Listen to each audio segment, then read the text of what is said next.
po bang mag-provide ang Good Share ng mga general details kung paano yung 125 million na iyon ay ginastos, no? Considering yung said amount ay inexpend sa loob ng 11 araw. Ito po yung akibat po nung pag-implement nung safe implementation of the programs, activities, and projects of the Office of the Vice President.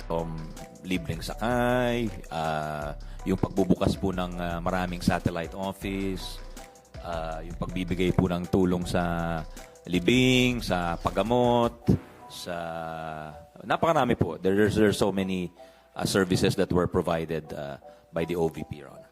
Ibig sabihin, Mr. President, good sponsor, yung 125 million hinastos sa 11 araw o on average mga 11.3 million a day ay ginamit lahat yan para lang ligtas